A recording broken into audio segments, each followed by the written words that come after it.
Today, I am thrilled to be with author Christine Dillon. We've been together before. It's been a while. Welcome back, Christine. I'm very glad to be here. Tell us where you're from. Not that people won't be able to get that. I'm coming in from Sydney, Australia. So it's 7 o'clock in the morning, very early. Yes, but most of my life I've actually lived in Asia, just to be different. Just to be different. That's right. So I don't want to say your tagline. It is, I mean, your website tells what you are as a writer. Can you tell what that is? Yes, so my tagline is multiplying disciples, one story at a time. And we talked before about a contemporary Christian work that you were doing, but now you've been working on a biblical fiction series, Light of the Nations. Let's talk about that for a little bit. What garnered that shift for you from going from contemporary to biblical fiction, and how has that worked out for you? Because we're talking about book 3 today, so you've been quite busy with the books. Yeah. About 20 years ago, I was working as a missionary in Taiwan, and we had a guy come from overseas, and he was talking about Bible storytelling. And the end result was, after God really pushed me into it, I really thought it was irrelevant to me. And so I've been doing oral Bible storying for 20 years.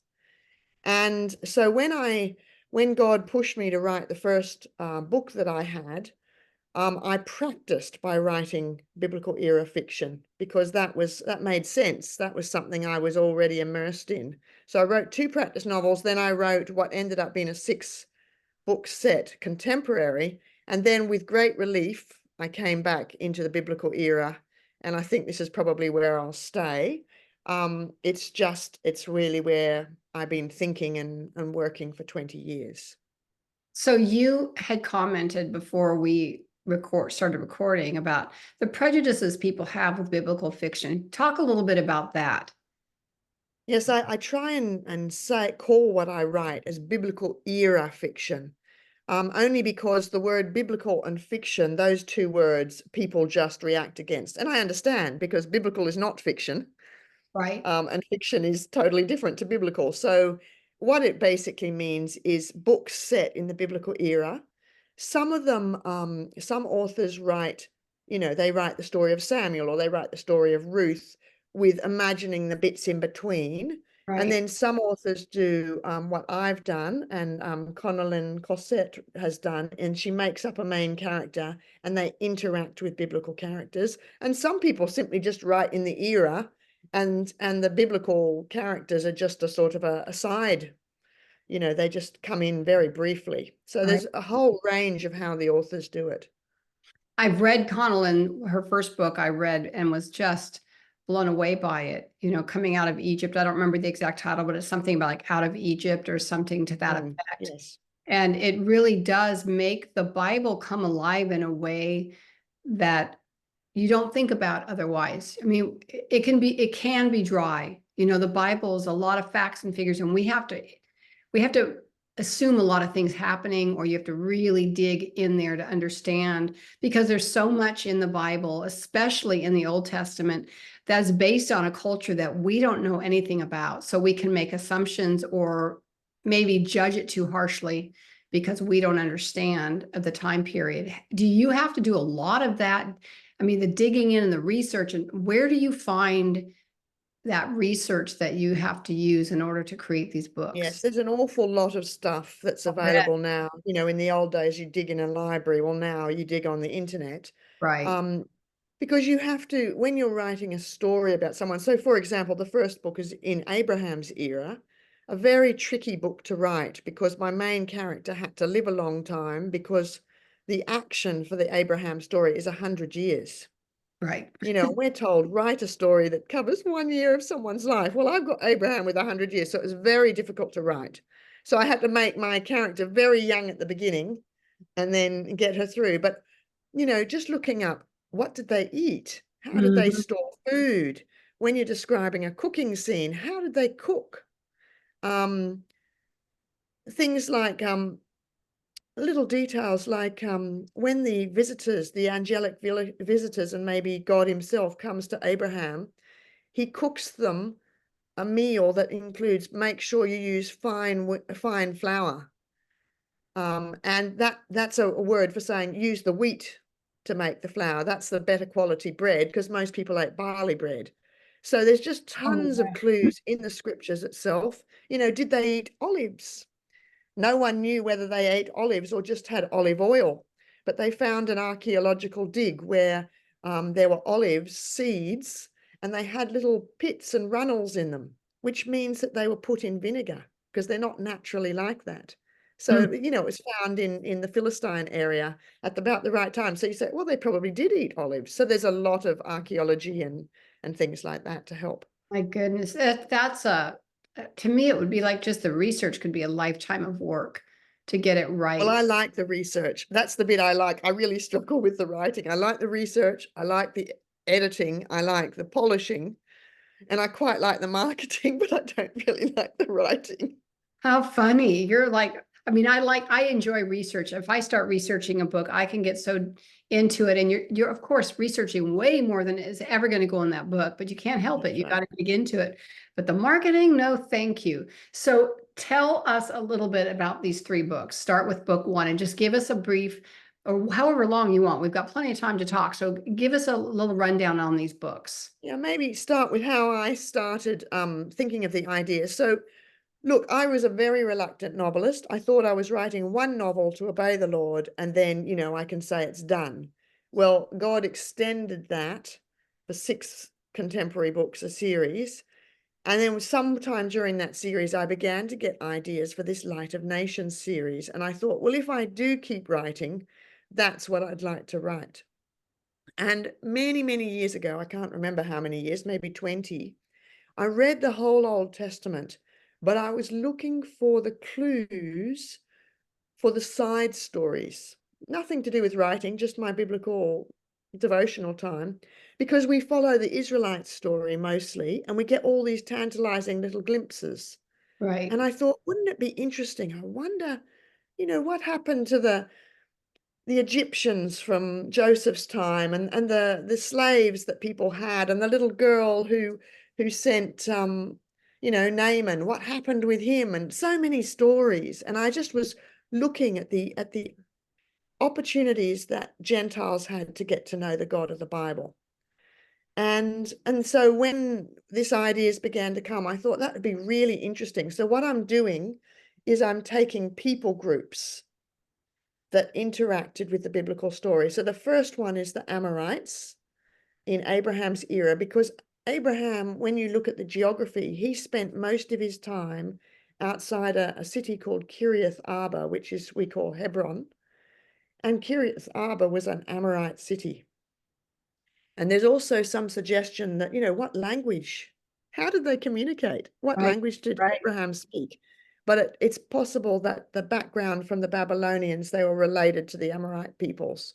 So they were very similar. And I think probably the languages of Canaan were fairly uniform rather than a whole lot of separate ones. Or at least there was a trade language because they're communicating.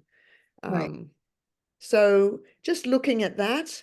So the first one is Amorites, and I'm basically going chronologically, although someone's already suggested one. Oh, I've passed that time and it would be a good story. So I might have to go back. And the second one is Egyptians, and I've written the plague story from the point of view of an Egyptian, Mm. Boy, which that is a really interesting, where these things are happening to them.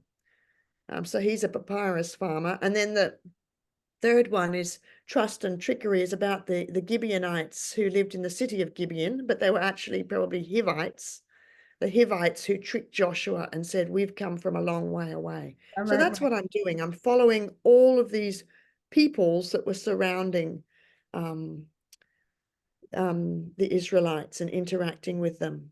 And it's fun because you do there's a lot of searching. I mean, the Hivites was quite easy because it was just a couple of chapters.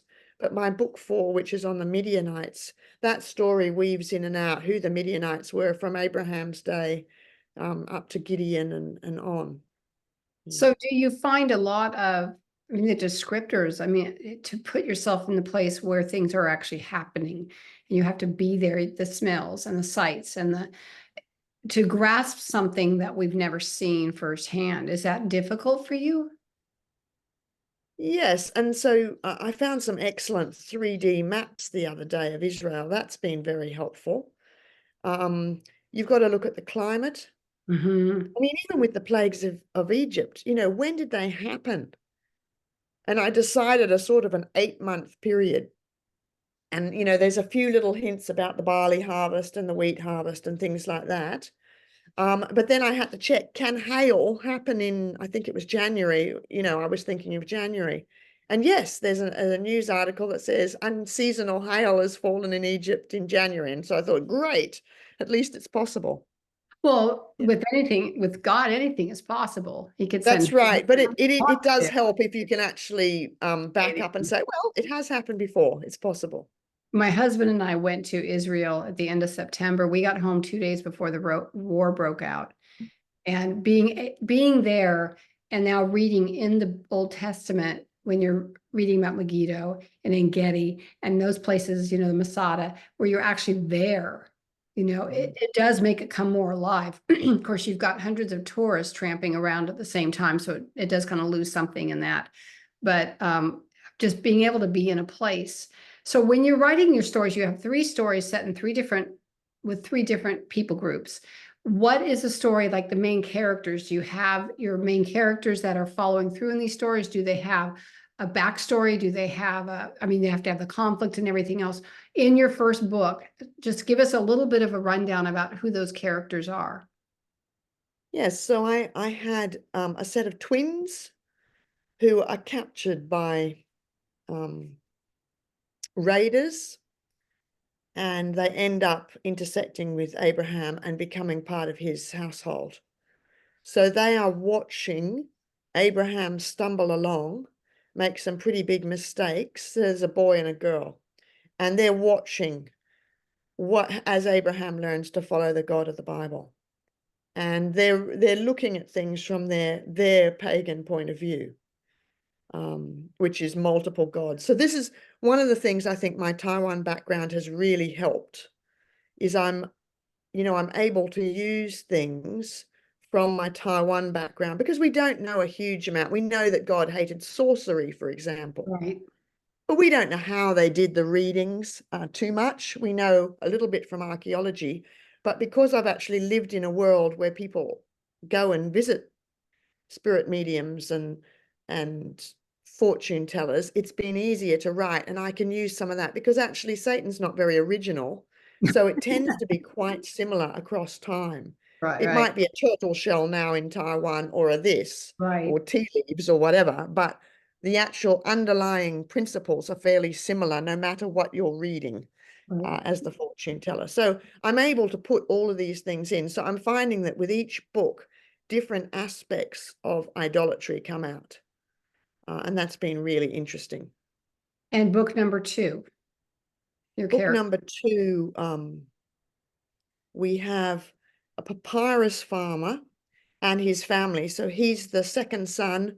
He's got an older brother. He's got parents and a younger sister. And he's a papyrus farmer. They harvest papyrus on the River Nile for making boats and paper. They supply the temple in the capital.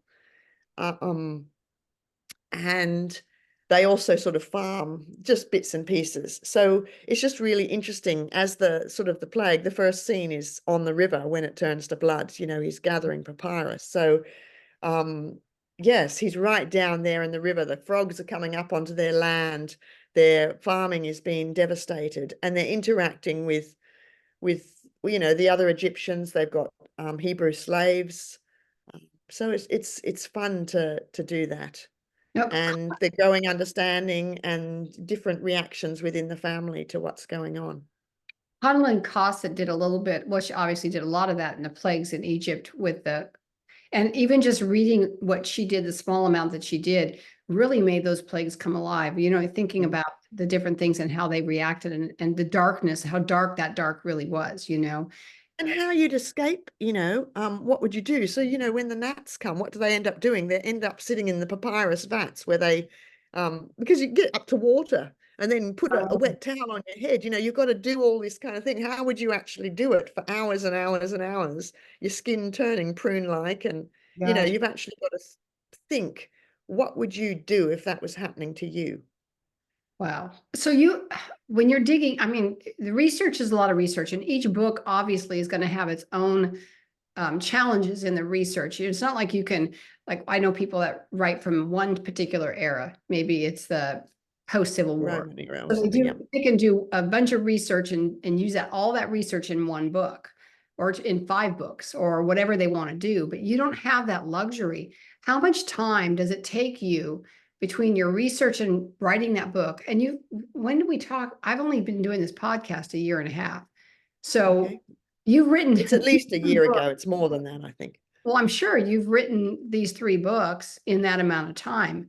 It's just incredible to me that you can do all this and still sleep and have time to eat and everything else that Well, you're. and work full time.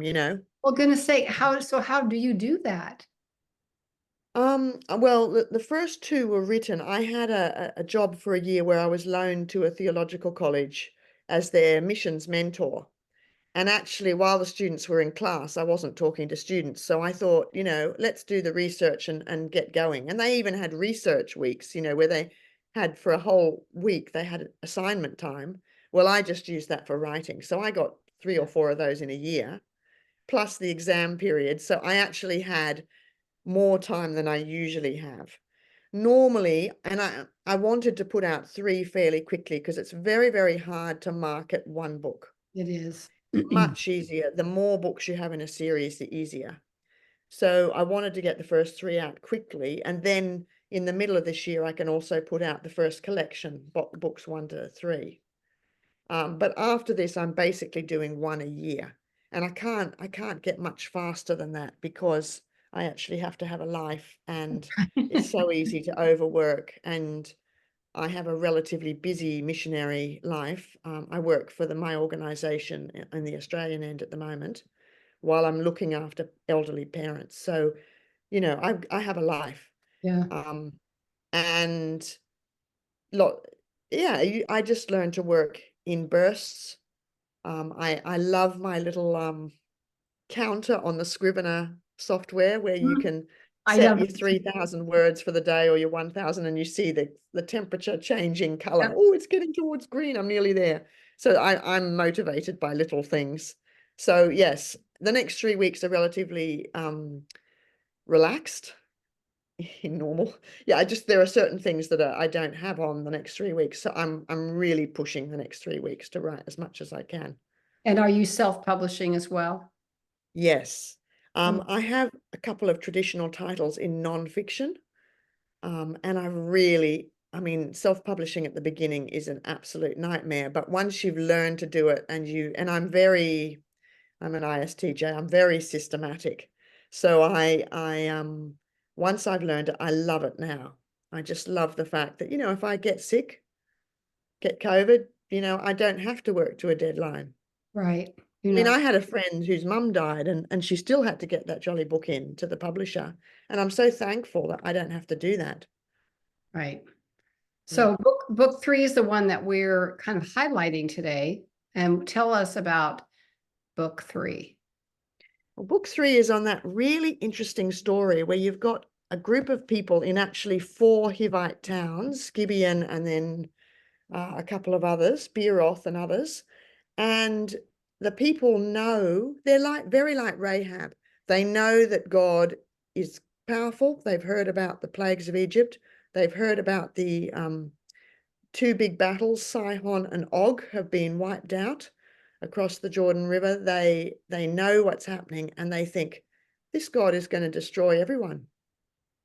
And strength is not going to do it because, the Egyptians are more powerful than us. Sihon and Og were powerful.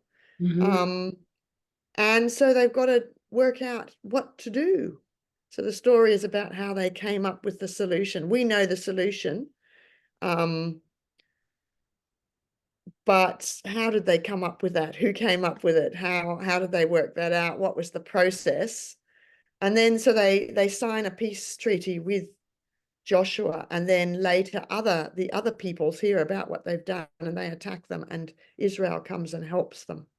So there's all sorts of interesting battles in there too. Yeah. It's very interesting. The way you think, I think, is very interesting to come up with these stories and create these. I'm excited to start reading them. I haven't read them, but I will. I really did love um is it Colleen Cosette? How do you say her Yeah, name? she would Right. be my closest comparable author. And I actually haven't read her Out of Egypt series because I wanted to have my book out before I read someone else's. Makes Because sense. one of the terrible things, you do not want to be accused of copying or Right. plagiarizing or, Right. but Right. you've got the same biblical material, so it's very possible that you can go in a similar direction. Well, it's been really difficult to, like you said, it's all the same material. It's not like you can change the Bible and make it something else happen that didn't happen. It's just the way it And is. sometimes I'd write a scene, I think, oh, that was wonderful. Then I'd go, oh no, I just set that scene in the palace. It happened on the riverbank. Back we Oh, go. We got to write it on the riverbank. uh, You've got to get your biblical stuff. You cannot get a single one of those details wrong. I'm very, somebody very will careful. call you on it. They will call you on it. Oh, yes. And they still will call you on it. So one of the things I've done is I've had some Old Testament lecturers whose PhD is in Old Testament reading um, the thing. And my earliest one, I also had a Jewish background person read. And I'd like to keep doing that actually, because I'm going to get aspects of the law and aspects of how it works. You're going to get it wrong. You've just got to have some sort of expert readers read it. Well, even having all that having all that information and everything else, you have people that will take the Bible and they get their own spin on it, so they think they're right and somebody else is wrong. I mean, you have so many different commentaries on the same theme that don't necessarily agree. So, I mean, that's just the way it is. When I was doing the first one of these Old Testament lecturers who's got some real expertise, one of the things he pulled up, he said, Abraham never apologizes throughout the story. You cannot. He'd written a paper on, does Abraham ever apologize? So I had to completely rewrite a scene Oh, because it's easy for you to think, well, I like this, he's a biblical character, and to make him better than he is. you want him to be more humble than he was, right? Yes, and then this guy also raised another point, which it was too late in the process for me to do, but he actually says after the sacrifice of Isaac, there's no mention whatsoever of Sarah and Abraham together in the scripture, and it even looks like Isaac moved away. Why were they doing that? Was there actually a fractured marriage there because Hmm. of the stress of what Abraham had gone through? Um, who knows? It could be, she just might not be mentioned, but it would have been an interesting way to go. And I was quite surprised as I wrote it, I came in probably very strongly Sarah and Abraham focused, and Mhm. then Hagar just came alive. And actually, I think I end up more pro Hagar Really? than Sarah, it's really interesting how that happens. Well, you can argue back and forth. I have such a hard time reading the Bible, even reading that part where Sarah is like pushing Hagar on Abraham and then turns around and then attacks Hagar for doing what she's told to do. And then you have that little, or even Yeah. really hard time with Lot throwing his Oh, dreadful man. daughters. Oh yes, writing Sodom and Gomorrah, that was horrible. Oh, horrible. But thankfully I didn't have to write, because I wasn't following Lot's story. I didn't have to write him. I didn't have to write from his point of view, but I wrote as they're going looking for Lot afterwards, searching for him. Is he alive? So the description of what it was like afterwards. Yeah, it's some of that stuff's harsh. I have my sweet sister-in-law is just now, after years of us talking to her, is becoming a Christian and digging into the Bible. And she's like, wow, there were a lot of horrible things that happened, and you can get really twisted around if you can't keep your focus on the main thing. You can get twisted up in that. I mean, that's part of my hope with writing this, is to open up the Old Testament to people, because it's possible that there'll be about 15 books in the series. And I mean, I'm very passionate about the Old Testament as a Bible storyteller. I tell lots of Old Testament stories, and just seeing what God does and the chances he gave to people. I mean, we know about Rahab, we know, so I'm not writing Rahab because we've already got Tessa's book and Right. various other ones on that. It's excellent. We don't need any more, I don't think. Um, and Naomi Craig's, and there's lots on Rahab. So I I want to look at other characters that intersected because we know, like in David's men, he had quite a few pagan peoples among his followers. Out in the wilderness when they were fighting Saul, and yeah, there's a Yeah. lot there. Yeah. There's quite a And bit. a real success is always that people go back to the Bible. If they're not going back to the Bible after reading your biblical era fiction, there's something wrong. It should push them back into the Bible, which is why you also have discussion guides and make sure that, these are good book club books. Well, and that's also, you want to go back in. I mean, to me, it draws me because I all of a sudden I have a little bit more of a flavor, a different viewpoint, something a little more creative to tag on to dig into that. Like I said, going to Israel changed how I looked at the Mm. Bible, because it just gives it more. It opens it up a little bit more. And I think your books are going to do the same for people reading and digging in, because I just think that we don't have enough people in the Word. There are just too many people that think they can walk through this life but never open the Word of God. And how are we going to equip ourselves? How are we going to be equipped when the time comes if we don't know who God really is, who his character, what his character is? If we're just going to go along and take whatever a preacher tells us, we have to know for ourselves. Yeah, you've got to know the standards so that you can recognize untruth and lies that Satan's throwing at us all day, and to be able to discern and really, really in depth. Well, Yeah. because there's a culture is changing a lot of things, and there's a lot of things that are sliding by the wayside, and we Yeah. can easily allow that to be tolerant, of those things, but it's actually opening the door for the devil. So Yeah. I'm so thrilled that you're writing these books, Christine. I'm glad that we were able to talk about these. So And you and have, they're tough, like the Trust and Trickery one. It's about a genocide that God ordered. So I remember when I was my first thing. I have a sort of an editor, and she was saying, you can't have your character grinning and laughing and having jokes.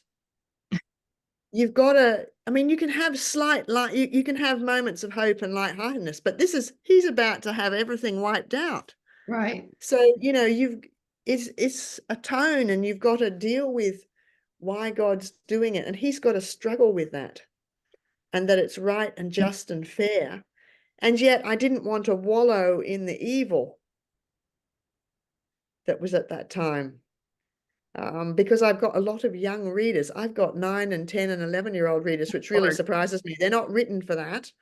But Right. I can't go, I can't have a scene with a temple prostitute. Right. Not in, I can mention these kind of things happening, but I've got to do it in a sensitive way so that we're not wallowing in it. And I'd hate to wallow in it in any way. But we still have to see, we have to be aware of That God's it's happening. mercy. Exactly. And, I do the Bible recap with Tara Lee Cobble. I don't know if you've heard of that, but Yeah. she talks about when you see things like the genocide where God is, wiping all these people out. She goes, you have to remember evil was totally against who God was, number one. But number two, we all deserve death. Every one of us deserves death. It's a mercy that we're even breathing today. So when we Mm. think of it being unfair, well, it's unfair that we even get to walk this earth because we have done nothing to deserve that. So it puts Yeah. things in perspective a little bit. Yeah. It helps. So Trust and Trickery. Now, what is your next one? So Trust and Trickery is out now, right? We can get that. Yes. Yes, you can get all of that in print and ebook. I will probably do audio towards the end of the year. I'll try and do, because I do it myself, so I'll try and do 3 at once. Wow. It's less strain, really. Do it all at once. Yeah, it's easier to get into the swing of it. The next one will be about the Midianites, and Midian was one of the sons of Keturah, Abraham's third wife. And basically what happened with Hagar's son and Keturah's 6 sons, they were just sent off so that they didn't get around, weren't around Isaac too much. So that most of the inheritance went to Isaac. Right. They Abraham gave bits to them. So you've got someone with a chip on their shoulder from historical reasons. And then Jethro was a Midianite, Moses's father-in-law.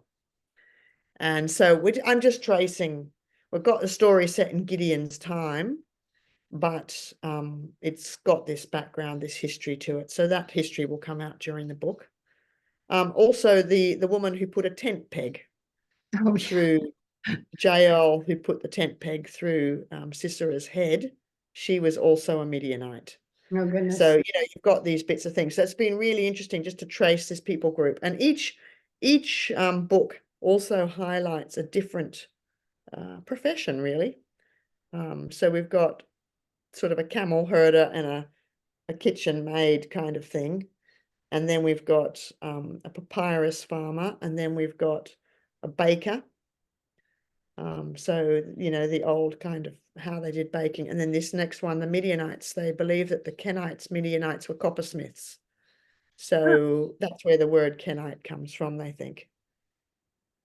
So they were like wandering coppersmiths. So that's what I'm writing about. Well, that's amazing. So when I put in the show notes, everybody will have links to those books. They'll have a link to your website where they can reach you, contact you, purchase your books. Anything else you want, we'll put in those show notes. You'll just send those I'll to put my own direct store as well, because of course authors prefer you to buy from that. Yes, for very sure for that. Yeah, direct store in there. We'll put all that stuff in there so people can reach you. So Christine, thank you so much for coming back and talking about your books. I'm excited about these. It's just astounding to see how much you've done in the past year that we've been apart here. So I wish you the best. And we'll just check back in, and maybe another year we'll see what else you're doing. Okay, thank you very much. I love doing interviews, even if they're early in the morning. Well, see, for me, it's late afternoon for me, and I'm an early morning person. I'm up at 4 usually. So 7 o'clock my time is my time. But this time I'm like starting to, my husband's like, "You want a cup of coffee?" I said, "Well, I'll be awake all night if I do that now." So appreciate you getting up so early to meet with me. And it was a real pleasure. Thank you so much. Okay, God bless. God bless you too. Bye.